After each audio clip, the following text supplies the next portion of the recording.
마태복음 22장 23절에서 32절입니다. 키워드는 부활의 논쟁, 영화로운 부활, 영원의 보증입니다. 부활이 없다는 사두개인들이 그날 예수께 와서 물어 이르되 선생님이여 모세가 일렀으되 사람이 만일 자식이 없이 죽으면 그 동생이 그 아내에게 장가들어 형을 위하여 상속자를 세울지니라 하였나이다. 우리 중에 7형제가 있었는데 마지가 장가들었다가 죽어 상속자가 없으므로 그 아내를 그 동생에게 물려주고 그 둘째와 셋째로 7째까지 그렇게 하다가 최후에 그 여자도 죽었나이다. 그런즉 그들이 다 그를 취하였으니 부활 때 7 중에 누구의 아내가 되리이까? 예수께서 대답하여 이르시되 너희가 성경도 하나님의 능력도 알지 못하는 고로 오해하였도다. 부활 때에는 장가도 아니가고 시집도 아니가고 하늘에 있는 천사들과 같으니라. 죽은 자의 부활을 논할진대 하나님이 너희에게 말씀하신 바 나는 아브라함의 하나님이요 이삭의 하나님이요 야곱의 하나님이로라 하신 것을 읽어보지 못하였느냐. 하나님은 죽은 자의 하나님이 아니요 살아있는 자의 하나님이시니라 하시니 우리가 듣고 그의 가르치심에 놀라더라. 아멘.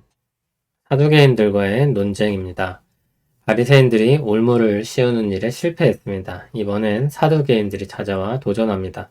사두개인들의 특징은 23절에 나오듯이 사람의 육체가 부활한다는 사실을 믿지 않았습니다.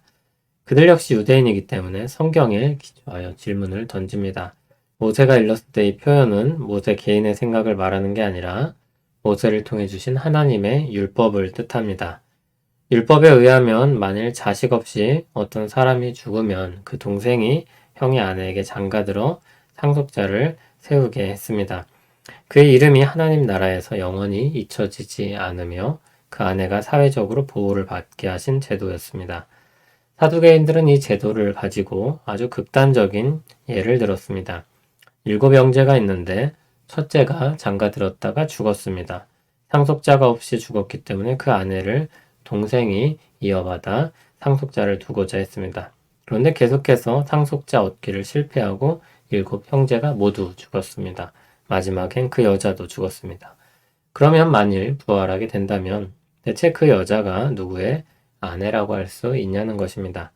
여기서의 초점은 결혼이 아니라 부활이라는 것을 놓쳐선 안 됩니다. 부활을 부정하기 위한 예로 결혼을 든 것입니다. 부활을 한다면 죽음 이후 결혼과 같은 합법적인 관계들의 문제가 발생한다는 것입니다. 예수님은 성경도 알지 못하고 하나님의 능력도 알지 못해서 그들이 오해했다고 하셨습니다.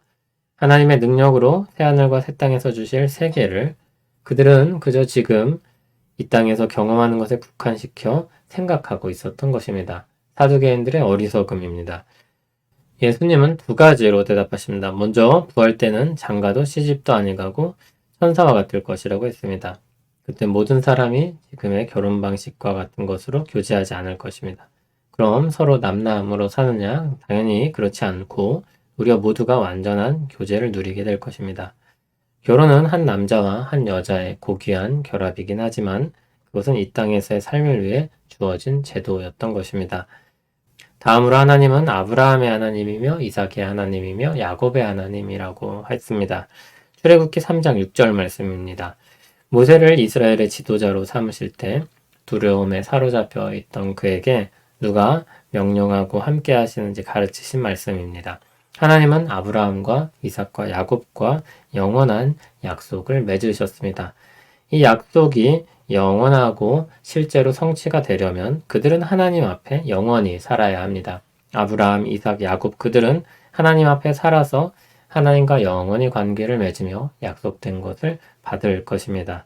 영원하신 하나님의 능력으로 그들과 영원히 관계를 맺는 것입니다. 무리는 이 가르침을 듣고 놀랐습니다. 사두개인이 오랫동안 가져왔던 논리가 깨졌습니다. 또한 그 대답은 새로운 것이 아니라 이미 그들이 가지고 있었던 구약 성경을 통해 제시되었습니다. 사두개인들이 믿었던 모세 오경을 통해서 답을 내놓으셨습니다. 영원하신 하나님의 능력과 언약은 부활이 어떻게 가능하냐는 것에 대한 구약 성경을 통한 대답이었습니다. 주님은 구약 성경이 영원한 하나님의 말씀임을 보여주셨습니다. 지금도 변함없는 하나님의 말씀으로서 우리에게 가르침을 주고 있습니다. 하나님의 말씀은 영원히 설 것입니다. 다만 신약의 빛에서 구약을 읽을 때 그 의미를 더 밝히 알게 됩니다. 다른 말로 하면 예수님의 가르침과 행하신 일들을 통해 볼 때 그 의미를 바르게 깨달을 수 있습니다. 주님은 정말로 구약 성경을 폐하러 오신 분이 아니라 온전하게 하러 오신 분이었습니다. 사두개인과 같은 오해가 그분의 가르침 안에서 해소됩니다.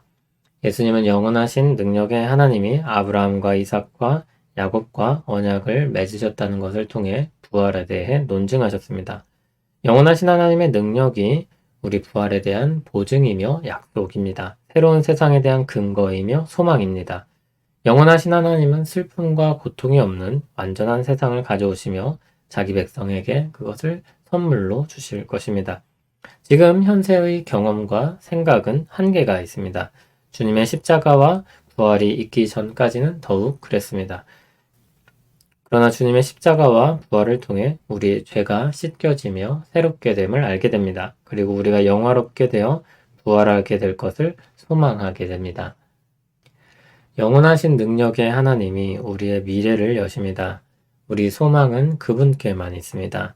모든 우여곡절이 있음에도 우리가 믿음으로 살 수 있는 것은 영원하신 하나님이 계시기 때문입니다. 여행길을 갈 때도 내비게이션이 있고 길을 아는 사람이 동승하고 있으면 안심할 수 있습니다. 처음 해보는 일도 설명서가 있고 경험자가 함께하면 시도해 볼 수 있습니다. 그리고 좋은 결과물을 기대할 수 있습니다. 우리는 모두 인생길이라는 초행길을 갑니다. 먼저 간 사람들이 뭔가 아는 듯 하지만 그가 경험한 아주 일부만 알 뿐입니다. 각 사람이 사는 미래를 보장할 수 있는 사람은 아무도 없습니다. 영원하신 하나님만이 그 보증이 되실 수 있으며 우리의 신실한 인도자가 되실 수 있습니다. 선한 목자 되신 하나님께서 우리와 함께 하시며 우리를 이끄실 것입니다. 그래서 우리는 시편 23편에 고백을 할 수 있습니다. 내가 사망의 음침한 골짜기로 다닐지라도 해를 두려워하지 않을 것은 주께서 나와 함께 하심이라. 주의 지팡이와 막대기가 나를 안위하시나이다. 아멘. 영원하신 하나님, 온 세상을 창조하시고 우리를 구원하시며 새하늘과 새 땅을 가져오실 하나님, 찬송과 영광을 받으시옵소서. 우리 삶을 안위하시는 능력의 하나님을 믿고 의지합니다. 오늘도 우리를 살펴 주시옵소서. 예수님 이름으로 기도합니다. 아멘.